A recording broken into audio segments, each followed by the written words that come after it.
Et nous accueillons maintenant Monsieur Mario Marchesini, qui est juste ici, voilà, merci, responsable de projet à la Chambre de commerce, d'industrie et des services de Genève pour sa présentation « Le net zéro en 2025, quel rôle pour les associations économiques ?» Merci. Merci à tous, bonjour. Si j'appuie sur la barre d'espace, ça avance, c'est ça là? Magnifique. Alors voilà le titre de la présentation. Loin de moi l'idée de résumer le management durable et la durabilité à la seule question du carbone, mais on l'a vu aujourd'hui, c'est une thématique qui est très importante. Il y a un objectif de la Confédération. L'objectif est le suivant, les entreprises doivent atteindre la neutralité carbone d'ici 2050, et c'est pour ça que je prends ce prisme de lecture pour cette présentation. Et puis, je vais essayer de vous expliquer quel est le rôle d'une association économique ou une fêtière au sens large. Nous sommes une chambre de commerce. Nous avons une approche assez modeste des choses. Nous ne sommes pas forcément les pionniers, mais on n'est de loin pas les derniers sur cette question-là. Et puis, évidemment, nous représentons les entreprises. Je l'expliquerai un petit peu plus tard. Et évidemment, notre perspective est celle de l'économie principalement. Alors, quelques mots peut-être sur la Chambre de commerce, 159 ans d'histoire. Ça a été dit par notre directeur général, Vincent Sibilla. Nous avons 2600 membres, essentiellement des entreprises principalement dans le canton de Genève. Elles représentent quelques 130 000 emplois.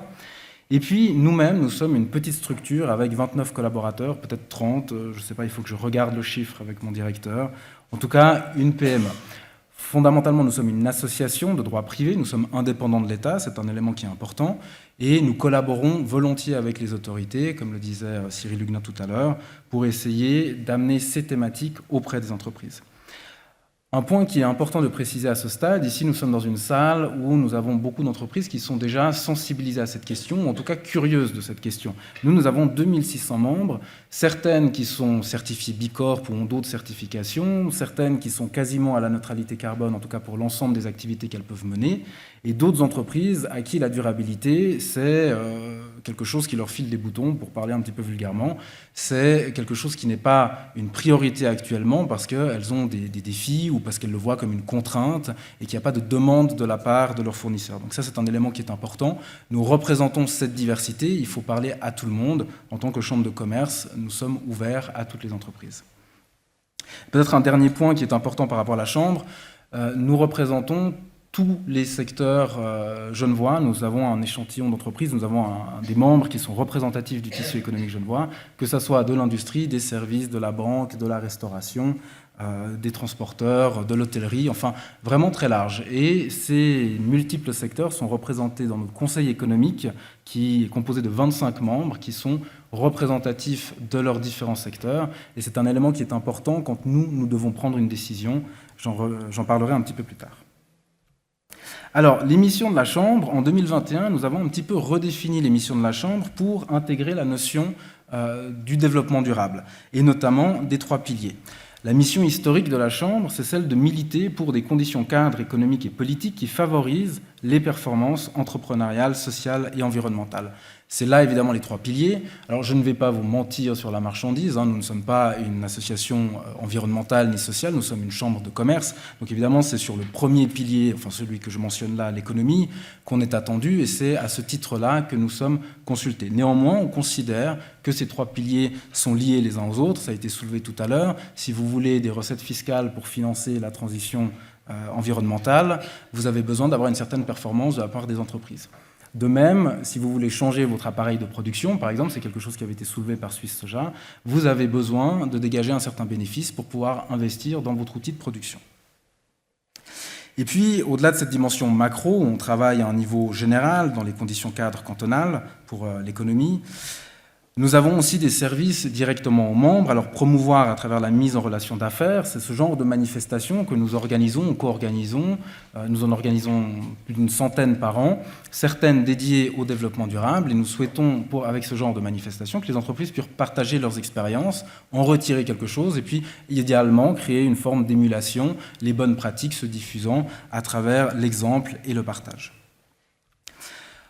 Un autre élément parmi nos services, nous fournissons des services aux entreprises un peu plus spécifiques. Alors tous les exportateurs connaissent nos services liés à l'exportation, carnet ATA, certificat d'origine. Nous travaillons sur délégation de la Confédération sur ces questions. Mais nous avons également des services en lien avec la durabilité ou la digitalisation. Pour donner un exemple, nous sommes depuis 2009, sauf erreur, depuis sa création, partenaires du DAS en management durable, c'est-à-dire que les entreprises membres de la CCIG bénéficient d'une réduction pour venir s'asseoir sur les bancs, pas tout à fait de cette eau-là, mais en tout cas de cette école, et en retirer quelque chose qu'elles pourront amener au sein de leur entreprise. C'est ces éléments-là également qui nous importent dans l'acquisition de la compétence. Le dernier point, et là il faut être un petit peu modeste, comme pour le reste d'ailleurs, nous essayons d'intégrer la RSE au sein de la Chambre. C'est aussi une démarche que nous avons entamée. J'en dirai quelques mots tout à l'heure. Alors voilà, je suis contente que Madame Bachmann soit partie au moment que j'affiche cette citation. Elle est de Ernest Pictet, notre fondateur. Il disait et donnait comme mission à la Chambre que l'un de ses principaux devoirs est d'éclairer le gouvernement cantonal et fédéral. C'est la partie lobbying. Alors c'est des fois un gros mot qu'on n'aime pas utiliser, mais c'est quelque chose qui, moi, me semble légitime. Chaque organisation, association, travaille, milite un peu pour sa paroisse. Nous sommes en Suisse dans un système politique de milice où on a un mouvement ascendant, bottom-up, ça avait été évoqué tout à l'heure.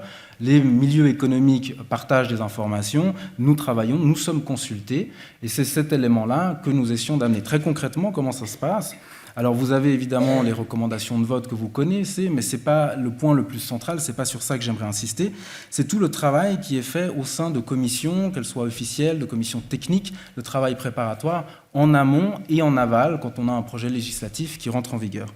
Et là, je vous donne un petit exemple de où est-ce que la CCIG porte la voix des entreprises, essaye de faire entendre la voix des milieux économiques auprès d'instances qui s'occupent du développement durable. Alors, certaines de ces instances ou commissions officielles, en bleu foncé, vous avez les commissions officielles cantonales, c'est des instances où nous travaillons spécifiquement sur la question du développement durable, mais c'est également une question qui est transverse et qui en réalité concerne toute une série de sujets, que ce soit la formation, l'économie, la mobilité, le transfrontalier. En réalité, la liste n'est même pas exhaustive, je n'ai pas pu mettre toutes les bulles sur la slide.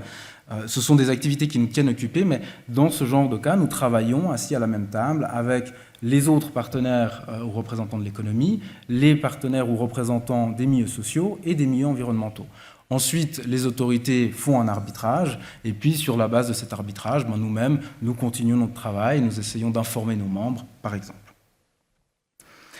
Alors, je vais aller assez vite sur la partie cadre légal, parce que ça a été abondamment mentionné. L'article 5 de la loi sur le climat et l'innovation a été évoqué. Toutes les entreprises doivent atteindre le net zéro d'ici 2050.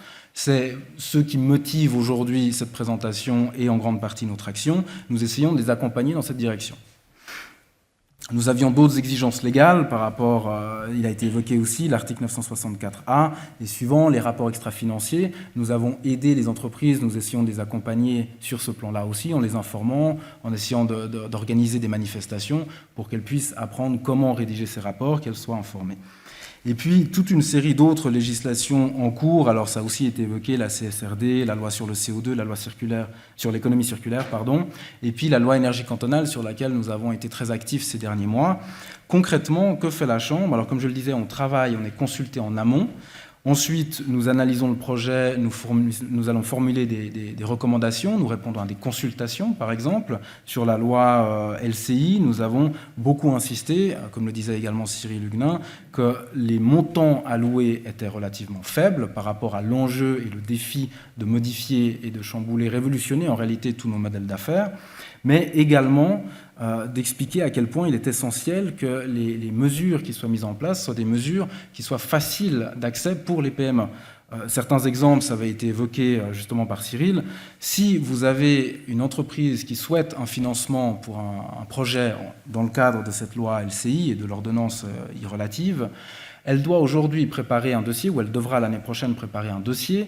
Elle aura plusieurs mois d'attente, elle aura une incertitude quant au montant qu'elle pourra espérer obtenir. Elle soumet son dossier et ensuite, elle va recevoir son financement, sous réserve évidemment que le dossier soit accepté, plusieurs années vraisemblablement après qu'elle ait commencé les démarches. Et là, vous avez un problème parce que l'entreprise qui a besoin d'argent pour acheter sa nouvelle machine, elle ne peut pas attendre 5 ans pour rembourser cette machine. Et là, il y a des enjeux sur lesquels nous avons travaillé, nous avons insisté sur ces aspects-là, par exemple. Et puis maintenant, du point de vue des entreprises, parce que je voulais quand même dire un mot, en tant que chambre de commerce, nous préférons très largement parler non pas au nom des entreprises, mais plutôt de porter leur voix, comme je le disais tout à l'heure. Ceci est un chiffre qui est issu du baromètre RSE, alors pas la mouture 2024, il n'y a pas de spoiler, je n'ai pas les chiffres, mais la version de l'année 2022. 80% des entreprises estimaient que l'absence d'une stratégie RSE représente un danger. Donc vous avez ici une conscience très importante des entreprises, en tout cas celles qui ont répondu à ce baromètre, que la RSE c'est important, qu'il faut intégrer le management durable dans leur organisation. Néanmoins, on voit que le chemin à parcourir est encore très long. On a évoqué tout à l'heure, où ça a été évoqué, le diagnostic action, 100 entreprises qui ont participé à ce programme. Alors c'est évidemment très très bien quand on regarde le verre à moitié plein. Et puis ensuite, il y a le verre à moitié vide. Genève, c'est un peu plus de 40 000 entreprises. Autrement dit, une énorme majorité des entreprises qui, non pas qu'elles ne s'intéressent pas forcément à ces questions-là, on le voit, mais qui n'en ont pas les moyens.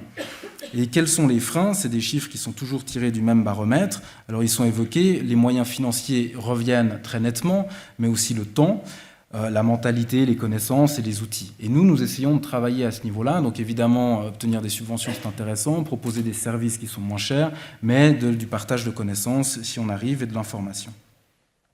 Et puis, il y a ici un élément que j'aimerais apporter, ou qui est très important, ça a été évoqué, mais peut-être de façon un peu plus claire.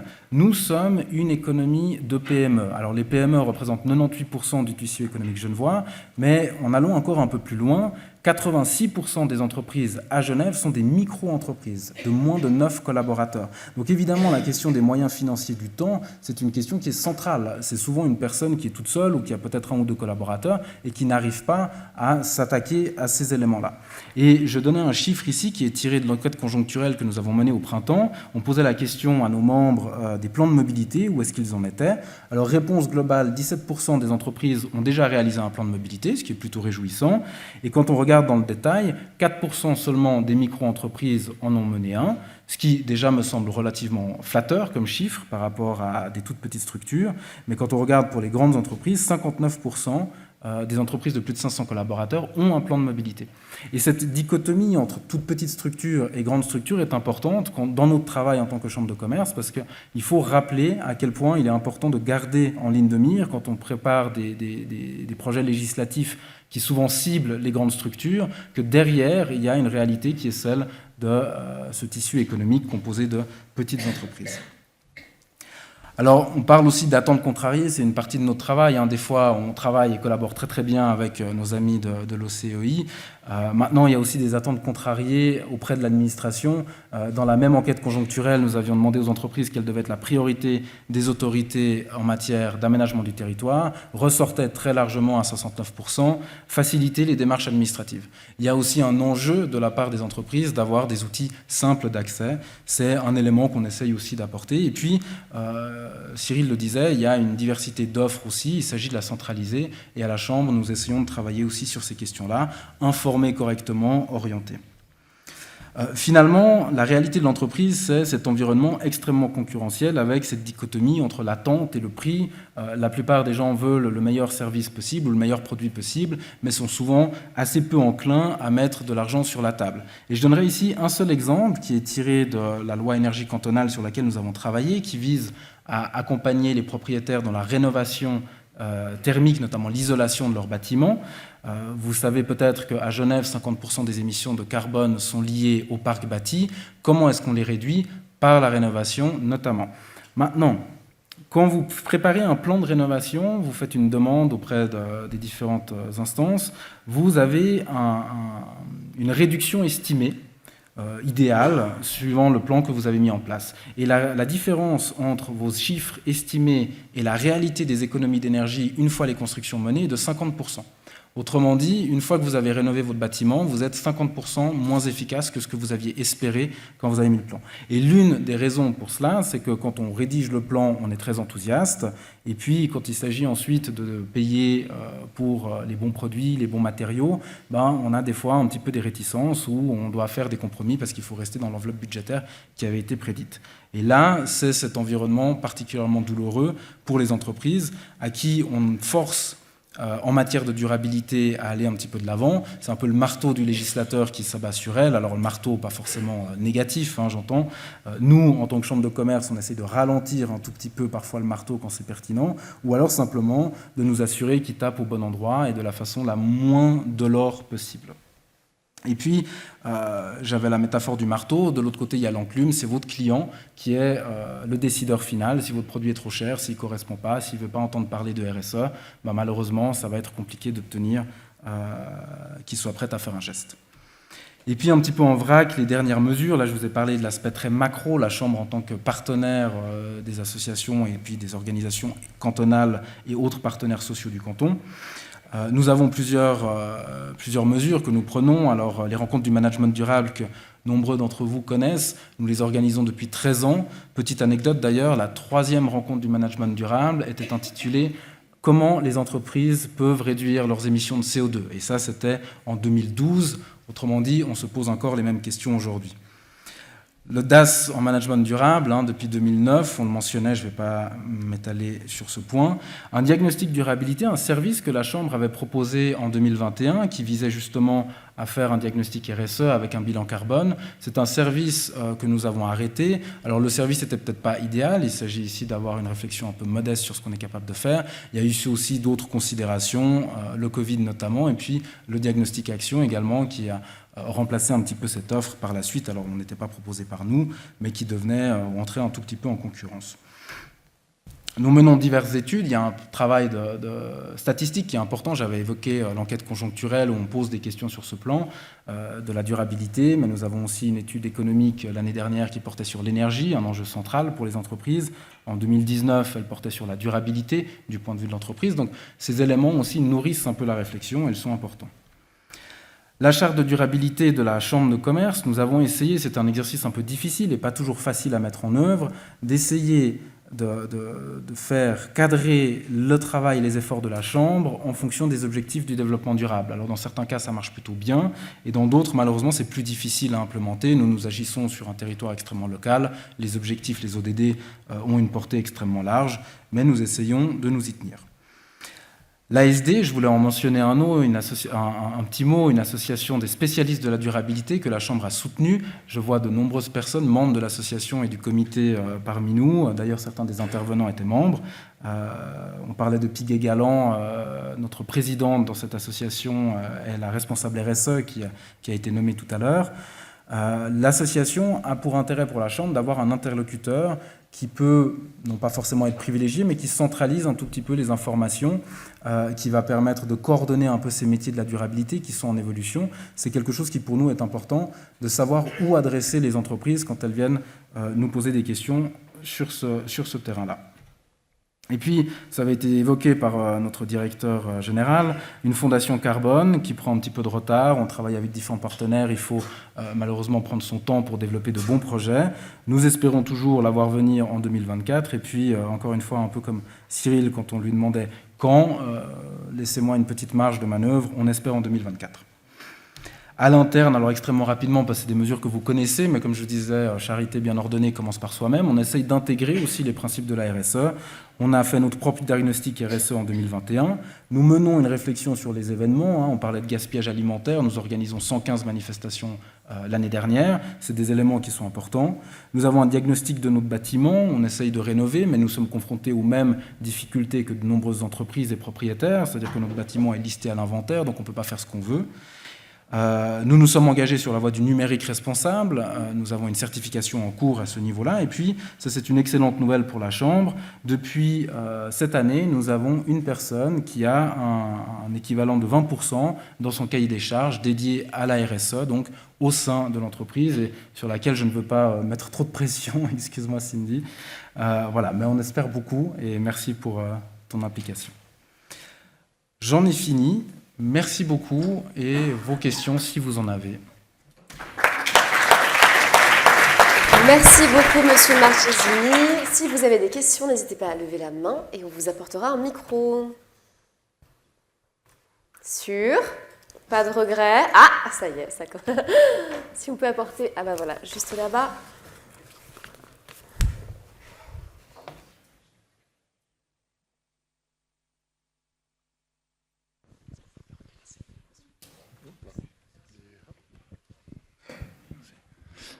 Merci beaucoup pour l'intervention. Je me permets juste par rapport au fait d'essayer. On essaye, mais quand est-ce qu'on y arrive? Et quand on voit les technologies qu'on arrive à développer, quand on regarde nos poignets gauches, par exemple, on arrive à développer de l'horlogerie, et quand on fait de l'horlogerie, on ne dit pas on va essayer de faire des montres. On les fait. Alors pourquoi avec la durabilité, on n'y arrive pas? Ou on essaye seulement. Quand est-ce qu'on y arrive? Quand est-ce qu'on y va réellement? Parce que depuis tout à l'heure, enfin, on essaye. Mais c'est là où on fait passer aussi des messages où le sous-entendu, c'est compliqué. On ne va pas y arriver. Il y a d'autres priorités. Mais est-ce qu'elles ne sont pas là, les priorités, justement, par rapport aux enjeux qu'on vit aujourd'hui au niveau climatique, santé, transition, etc. Opportunités économiques. Faisons rêver les gens, plutôt que d'essayer. Merci pour la question. Comment répondre? Alors, c'est un peu plus difficile pour moi de parler maintenant au nom des entreprises et au nom des membres de la Chambre de commerce. Alors, peut-être commençons par parler par nous. Du point de vue de la Chambre, en tant que structure et en tant qu'employeur, je ne suis pas au comité de direction, donc je ne peux pas non plus m'avancer trop loin, et j'ai ma directrice qui me regarde, donc je me méfie de ce que je peux dire. Nous avons des ressources qui sont limitées. Nous recevons, notre budget, c'est essentiellement les cotisations de nos membres. Les membres viennent et partent. Si demain, on décide de se plonger tête baissée dans la durabilité en disant qu'on n'accepte plus d'entreprises qui ne sont pas au moins Bicorp ou je ne sais pas quoi, nous n'avons plus de membres. Et le message que nous pouvons partager auprès de ces entreprises-là, de celles qui... On essaye de les atteindre, de celles qui peuvent s'engager dans ce chemin-là, on n'aura plus cette capacité-là. Ça, c'est le défaut. C'est pour ça que nous considérons qu'il faut pouvoir parler avec tout le monde. Et puis, je parlais des ressources qui étaient limitées. On ne peut pas tout faire. Le DAS en management durable, par exemple, le soutien que nous portons, c'est un soutien financier. Nous devons allouer les ressources. Les réflexions que nous faisons, le poste, les 20% que j'évoquais pour la RSE, 20% pour une structure de 29 collaborateurs, c'est pas rien. C'est un temps de travail qui n'est pas dédié à autre chose. Et en fait, c'est cette limite financière, limite de la réalité économique qui est problématique. Alors après, encore une fois, on peut voir le verre à moitié plein ou à moitié vide. Si on parle de la neutralité carbone pour 2050, on en est très loin. Les chiffres ne baissent pas. Il faut, en réalité, qu'est-ce qu'il faut? Il faut un Covid. Il faut des années Covid pour que les émissions de carbone baissent un tout petit peu. Et encore, elles n'ont pas baissé suffisamment. Et c'est pour ça qu'on croit à la transformation du modèle, parce que même avec une pandémie où une grande partie de l'activité économique s'est mise à l'arrêt, les objectifs n'étaient pas atteints. Donc il faut transformer, et pour transformer, il faut des ressources, il faut des moyens, il faut développer des nouvelles technologies, il faut pouvoir investir, il faut que les entreprises aient suffisamment de ressources financières elles-mêmes pour acheter des machines plus performantes, pour passer à des solutions décarbonées. Et c'est ce que nous, on essaye de faire. Voilà. Alors après, c'est pas évident, évidemment. Nous sommes une chambre de commerce, donc nous avons ce prisme un peu économique. Je conçois volontiers qu'on puisse en avoir d'autres. Oui.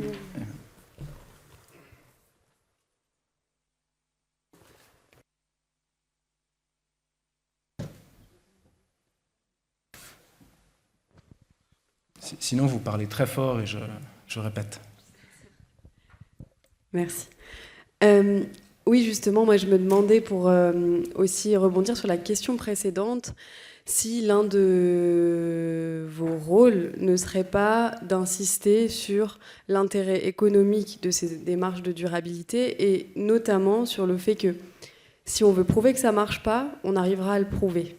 Parce qu'on mettra trop peu de moyens dans ces sujets et c'est voué à l'échec. J'ai pas d'image, mais je pense que certains pourraient en trouver des super bonnes qui permettraient de réaliser que si on ne met pas un minimum de moyens financiers, on n'arrivera pas à ce que ça nous rapporte de l'argent, ça nous en coûtera uniquement. Je ne sais pas si vous voyez... Oui, je crois que je vois ce que vous voulez dire et c'est tout à fait juste et pertinent. Je vais vous donner un exemple que je connais bien, celui de l'énergie, parce que c'est l'une de mes casquettes. Quand on approche des entreprises en leur parlant d'économie d'énergie, vous avez deux angles en réalité. Vous pouvez dire décarboner votre chaîne de production. Bon, c'est intéressant, c'est une approche qui fonctionne avec certaines, ça peut être une motivation. Mais généralement, l'approche qu'on privilégie, c'est économiser de l'énergie parce que vous allez économiser de l'argent. Et c'est cet angle-là qu'on essaye un tout petit peu de mettre en avant et c'est ce qu'on essaye de partager. De la même façon, je vous parlais de la rénovation du parc bâti. Si vous avez besoin de moins de mazout, c'est aussi ça que vous économisez ou que vos locataires économisent parce que généralement, c'est eux qui payent les charges. Et c'est un peu là où est l'enjeu, c'est que dans la décarbonation, pour rester sur le thème de ma présentation, évidemment, vous avez un intérêt commercial. Alors, ce qui est compliqué, c'est que souvent, ça nécessite des investissements. Et la rentabilité, il faut la compter sur quelques années, mais il y a un enjeu. Après, encore une fois, nous sommes une association ouverte à tout le monde. Certaines entreprises sont très sensibles à ce message et s'engagent. D'autres ont besoin de plus de temps. Alors je ne leur jette absolument pas la pierre parce qu'elles ont des priorités qui sont compliquées. Enfin, il faut aussi comprendre que les entreprises, elles investissent quand elles ont des moyens, quand les choses vont bien. Si vous êtes une entreprise qui est en difficulté, vous êtes par exemple un restaurateur ou un commerçant qui a dû contracter des prêts Covid et qui aujourd'hui doit les rembourser, vous lui parlez d'exigences réglementaires supplémentaires en matière de durabilité, alors qu'il a des prêts de parfois plusieurs dizaines ou plusieurs centaines de milliers de francs à rembourser, c'est compliqué. Donc il y a aussi une question de timing parfois. Mais on partage ces expériences et on essaye justement, avec des manifestations comme les rencontres du management durable, de mettre en avant ces bons exemples, que les entreprises viennent parler à leurs pairs, aux autres entreprises, en leur disant voilà comment on a abordé ce problème et voilà ce qu'on en a retiré, ce qu'on a pu gagner, que ce soit de l'argent, de la réputation, de nouveaux clients. C'est ces éléments-là qu'on essaye de mettre en avant. Merci beaucoup. On a encore une question ici. Merci. Bonjour, merci pour l'intervention. Moi, c'est une question, peut-être aussi une remarque, mais alors je trouve que ce forum est très bien, et justement pour ce que vous venez de dire, c'est que on a besoin de mutualiser les compétences pour avancer. Et je fais directement un parallèle avec le scope 3. On sait que maintenant, c'est 90% à peu près, voire plus, des émissions pour à peu près tout le monde et tous les secteurs d'activité, je pense. Et finalement, on se rend compte que pour des entreprises de même secteur d'activité, on va avoir les mêmes sous-traitantes avec les mêmes fournisseurs, avec les mêmes partenaires, et qui sont souvent petits, sur lesquels on a seul, en tant qu'une seule entreprise, qu'un seul client pour le partenaire, du coup, pour le fournisseur, on a du mal à faire bouger les choses. Alors que si on y va à plusieurs, ça fonctionne un petit peu mieux. Donc, vous avez vraiment la bonne position pour emmener toutes les entreprises dans le même secteur d'activité à réfléchir ensemble. Donc, est-ce que vous avez encore d'autres comités? Est-ce que vous pensez à d'autres organisations ou d'autres manières de faire pour justement que toutes ces entreprises-là puissent se mutualiser, offrir, peut-être même réfléchir à des programmes en termes d'efficience énergétique ou des choses comme ça, pour les accompagner et puis pour simplifier les choses, parce que comme vous le dites, vous avez des PME. Pour nous, je travaille quartier horlogerie, c'est compliqué pour nous alors qu'on est une grosse société, donc j'imagine que pour des PME les problématiques sont encore différentes, mais je pense même à des restaurateurs ou peu importe, comment demain vous, comme vous pouvez centraliser tout ça, vous axez votre stratégie pour les aider et pour qu'ils puissent vraiment mutualiser toutes ces compétences. Alors, je vous remercie pour la question. Je vais essayer d'y répondre. Alors, premièrement, un tout petit peu de modestie. Je vous le disais, on est 29 collaborateurs, donc on essaye de faire un petit peu ce qu'on peut. Maintenant, sur la question, encore une fois, énergétique que je connais bien, nous avons à la Chambre de commerce une commission énergie et environnement qui traite depuis maintenant plus d'une vingtaine d'années des questions énergétiques et des questions environnementales. Alors, environnementales, pas seulement le développement durable, qui est arrivé assez récemment dans la réflexion, mais c'était des questions de qualité de l'air, qualité de l'eau, recyclage, enfin ce genre de thématiques. Et cette commission, elle est constituée de nombreux acteurs et notamment certains des plus grands industriels et consommateurs du canton. Et nous menons effectivement des discussions avec eux, on se voit plusieurs fois par année, et puis nous allons travailler sur des projets législatifs, enfin, c'est-à-dire que nous allons analyser ce qui nous est proposé, on va essayer de fournir des réponses en les consultant, quand les autorités nous consultent également. C'est sur la base de ces entreprises que nous allons essayer d'amener des réponses. Alors, c'est compliqué, mais on a des solutions qui sont intéressantes. Ces entreprises, par exemple, dans ce cadre de cette commission, c'est des entreprises qui ne se parlent pas forcément tout le temps parce qu'elles sont aussi concurrentes. Dans le cadre de cette commission, elles partagent leurs expériences. Et puis nous, ensuite, sur la base de ces expériences-là, on peut les partager avec l'ensemble des membres de la Chambre. Ou alors interagir auprès des autorités en leur disant voilà ce qui s'est fait, c'est une bonne idée, on pourrait essayer d'aller un petit peu dans ce sens-là. Et peut-être si je pouvais donner deux exemples, un exemple qu'on aime bien, ils sont intervenus à une récente RMD et on les a suivis depuis longtemps, ils ont gagné un prix FTI, c'était une expérience de synergie, donc deux entreprises voisines où l'une avait installé une centrale photovoltaïque sur les toits de ses locaux et vendait cette électricité à son voisin qui était un gros consommateur. Et cette expérience est intéressante parce qu'il y a des synergies qui peuvent se dégager entre entreprises. Et puis j'évoquais l'enquête conjoncturelle, je parlais de priorité en matière d'aménagement du territoire. Alors les gens se plaignent un petit peu de la paperasserie, effectivement. La deuxième réponse qui était venue, c'était ça justement, obtenir des moyens ou développer des solutions qui permettent des synergies entre entreprises. Du réseau chauffage partagé, j'ai parlé du photovoltaïque, mais ça peut être par exemple des camions de livraison qui pourraient être partagés entre plusieurs entreprises, ce genre d'éléments-là, et il y a une vraie attente. Donc nous, on essaye aussi d'arriver avec des solutions à ce niveau-là, ou en tout cas des idées, en disant c'est des pistes qu'on va essayer de creuser à l'avenir. Voilà. Merveilleux, nous avons le temps pour encore une dernière question, si vous le souhaitez. Y a-t-il une dernière question ? Non, très bien. Alors écoutez, on va encore remercier Monsieur Marchesini une dernière fois. Merci beaucoup.